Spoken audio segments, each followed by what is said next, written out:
সুপ্রিয় দর্শক, আপনারা দেখছেন এসপিএন বাংলা টিভি। দেখুন ও সাবস্ক্রাইব করুন এসপিএন বাংলা টিভি, দেশ ও মানুষের কথা বলে।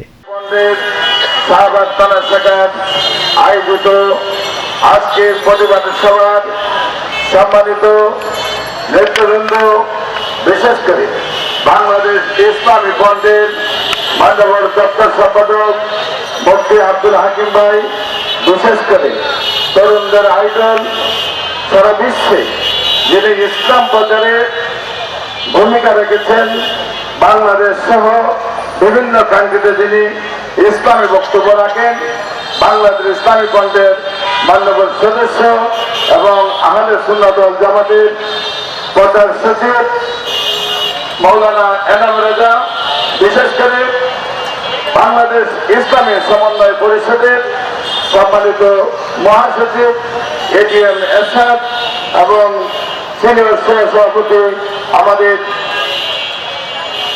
ইসমাইল হোসেন জনি ভাই এবং তরুণদের আইডল লক্ষ কোটি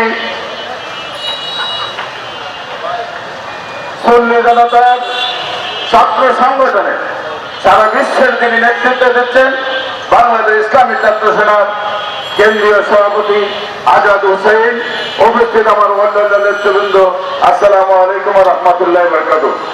সর্বপ্রথমে লক্ষ কোটি শুকরিয়া জ্ঞাপন করছি মহান রব্বুল আলামিনের দরবারে, যিনি আমাদেরকে আমাদের মুসলমান ভাইদের পক্ষে আজকে প্রেস ক্লাব, জাতীয় প্রেস ক্লাবের মধ্যে কথা বলার তৌফিক দিয়েছেন। সেই জন্য একবার সবাই বলে আলহামদুলিল্লাহ। তার সাথে সাথে লক্ষ কোটি দরুদ সালাম প্রেরণ করছি সেই মহামানবতার মুক্ত জাহানের বাদশা তাজদারে মদিনা সরওয়ারে কাওনাইন নবী মুহাম্মদ মুস্তাফা সাল্লাল্লাহু আলাইহি ওয়াসাল্লামকে শ্রদ্ধার সাথে স্মরণ করছি। আহলে সুন্নাত ওয়াল জামাতকে প্রতিষ্ঠিত করার জন্য, বাংলাদেশ ইসলামী ছাত্র সেনাকে প্রতিষ্ঠিত করার জন্য, বাংলাদেশ ইসলামী যুব সেনাকে প্রতিষ্ঠিত করার জন্য, বাংলাদেশ ইসলামী ফ্রন্টকে প্রতিষ্ঠিত করার জন্য, মোমবাতি প্রতীককে প্রতিষ্ঠিত করার জন্য, সমাজে শান্তি প্রতিষ্ঠা করার জন্য যারা রাজপথে রক্ত দিয়েছেন, সেই রফিক, হালিম, লিয়াকত, হামিদুল্লাহ খান, বাবু, টিপু, জিতু সহ আমাদের নুরুল ইসলাম ফারুকী এবং আমাদের হাফেজ রইসুদ্দিন সহ যারা শহীদ হয়েছেন, তাদেরকে শ্রদ্ধার সাথে স্মরণ করে আজকে শুধু এই কথাটুকু মিডিয়ার ভাইদের কাছে জানতে চাই, দেশটা কি হয়েছে রে ভাই? একজন মানুষ ঘরে বসে থাকতে পারে না, ঘরে গিয়ে তাকে আক্রমণ করা হয়। একজন মানুষ তার ধর্ম পালন করার জন্য নামাজে যেতে পারে না, মসজিদের ভিতরে আক্রমণ হয়। একই কোনো বর্বরতার যুগকে পাড়ি দিয়েছে। রাসূলের যুগে আমরা শুনেছিলাম সেই ইসলামের বিরোধী যারা, তারা মারামারি, কাটাকাটি, হানাহানি, চুরি, ডাকাতি, রাহাজারি, কোর্ট কারাপি, নারী নির্যাতন, নারী হত্যায় ব্যস্ত থাকতো। আমার আল্লাহর রাসূল শান্তি প্রতিষ্ঠার জন্য আজকে থেকে আরো 1400 বছর আগে এই পৃথিবীতে এসে মুসলমান জাতি সেই 1400 বছরের মধ্যে 1200 বছর মুসলমানদের যারা নেতৃত্ব দিয়েছে, সারা বিশ্বে মুসলমানদের যেখানে যে নেতৃত্ব দিয়েছে, সেই নেতৃত্বে যেখানে যেভাবে দিয়েছে, একটি কুকুর পর্যন্ত নিরাপদ ছিল, ঠিক কিনা? কিন্তু আজকে 200 বছরের ইতিহাস, গণতন্ত্রের ইতিহাস, মানুষের অধিকার নিয়ে গণতন্ত্র প্রতিষ্ঠা করে সারা পৃথিবী জুড়ে 200 বছরের মধ্যে গণতন্ত্র কোথাও শান্তি দিতে পেরেছে কিনা আপনার কাছে আমার আবেদন। এই একটা অশান্তির মধ্যে পড়ে গেছি। আজও বাংলার ইতিহাস যারা কৌটার আন্দোলন করেছিল, ক্ষমতায় গিয়ে তারা কৌটা ভুলে গেছে।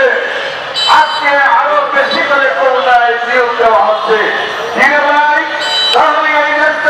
পরিবর্তন করছে কেন? আমার মা বোনদেরকে ইজ্জত দিতে হয়েছে কেন? আমার ভাইয়েরা শহীদ হতে হয়েছে।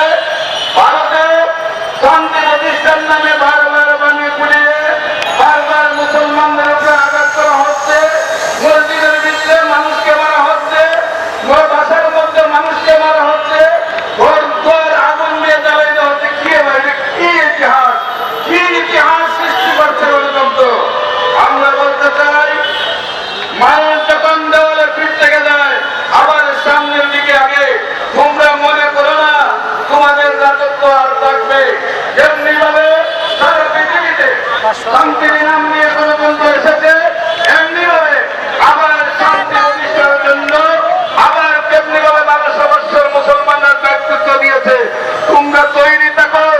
মুসলমানদের নেতৃত্ব আবার দিবে বাংলাদেশ ইসলামী ছাত্র সেনা, বাংলাদেশ ইসলামী যুব সেনা, বাংলাদেশ ইসলামী ফ্রন্ট, আহলে সুন্নাত। আপনাদের কাছে ডকুমেন্ট রয়েছে, কিন্তু ভাই তাদেরকে কোনো ধরনের অ্যারেস্ট করা হয় না। সেই রইসকে কেন হত্যা করা হলো সেটার প্রতিবাদ করতে এদেশের সরকার 21 জন সেই সেনা ভাইকে আবার অ্যারেস্ট করে, যে সেনার শহীদ হওয়ার কারণে যে সেনার ভাইয়েরা রাজপথে এসেছে তাদেরকে আপনারা অ্যারেস্ট করতে পারলেন 21 জনকে, কিন্তু যারা আমার রোহিতকে শহীদ করলো, হত্যা করলো, তারা প্রকাশ্য টাকার পরও তাদেরকে একজনকে অ্যারেস্ট করতে পারেন না। এর মূল রহস্য কি? আমার সাংবাদিক ভাইদের কাছে আমার জবাব চাই। আপনারা এই বিষয়ে যথাযথ প্রতিবাদ একমাত্রে কখন কি করতে হবে, তাই আমি অনুরোধ করব, ভারতে যেখানে আমার ভাইদেরকে শহীদ করা হয়েছে, যেখানে আগুন দেওয়া হয়েছে, যেখানে মসজিদ ভাঙা হয়েছে, যেখানে বাড়িঘর ভাঙা হয়েছে, যেখানে মানুষকে হত্যা করেছে, প্রত্যেকটির ক্ষতিপূরণ সেই সরকার দিতে হবে, নতুবা সেই মুখ্যমন্ত্রী পদত্যাগ করতে হবে। ঠিক ছিল? আজকে এত বড় ঘটনা ঘটে গেল। আমার দেশের গণতন্ত্রবাদীরা কোথায়? আমার দেশের সমাজতন্ত্রবাদীরা কোথায়? কই রে ভাই?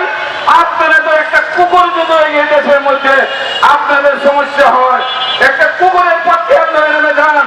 আর আমার সেই ভারত 20 কোটি মুসলমানের রাজ্য, সেইখানে আমার ভাই নির্যাতিত হচ্ছে, আপনারা গণতন্ত্রবাদী সমাজতন্ত্রবাদীদের মুখ কেন বন্ধ? তাহলে কি গণতন্ত্র নামে, সমাজতন্ত্র নামে আপনারা এবং ভারত একই জায়গায় দালালি করছেন নাকি আমি জানতে চাই।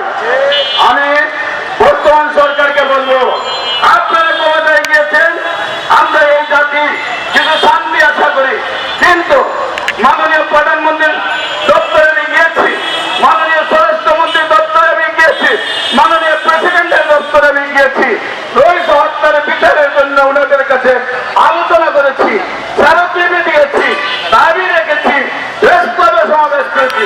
কই আমার রোহিতের হত্যাকারীরা প্রকাশ্য গাজীপুরে প্রকাশ্য দিবালোকের সামনে হাঁটছে, তারা তো এই দেশের কোন এমন মহাভারত নয়, তাদেরকে কেন অ্যারেস্ট করা হয় না, তাদেরকে কেন শাস্তি দেওয়া হয় না?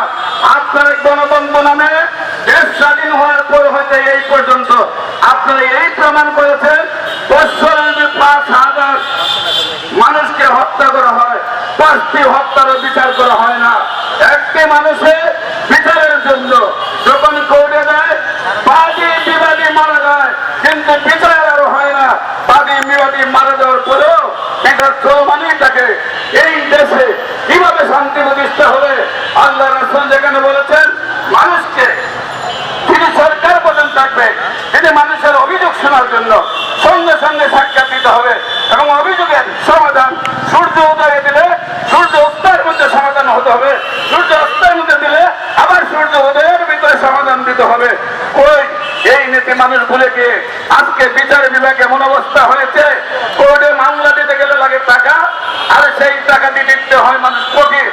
মানুষ বিচারের নামে বিচার চাইতে চাইতে বিচার শেষ হয় না, মানুষ মারা যায়, তারপরে বিচার হয় না।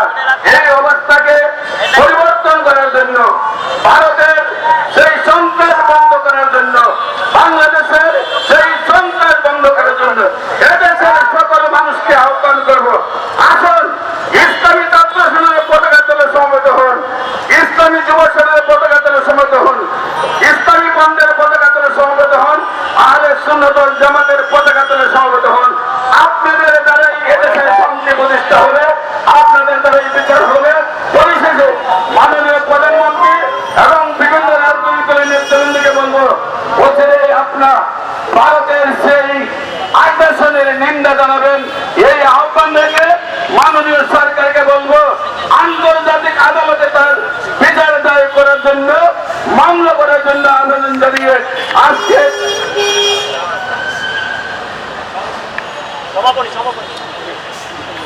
সবাই এখানে সমাপ্তি ঘোষণা করছে। সবাইকে ধন্যবাদ। আসসালামু আলাইকুম ওয়া রাহমাতুল্লাহি ওয়া বারাকাতুহু। আমাদের প্রিয় ভাই গোলাম মোস্তফা দৃষ্টি আকর্ষণ করছি আমাদের মানববন্ধনে যোগ দেওয়ার জন্য। আমাদের নেপের মহাসচিব গোলাম মোস্তফা ভাইয়ের দৃষ্টি আকর্ষণ করছি।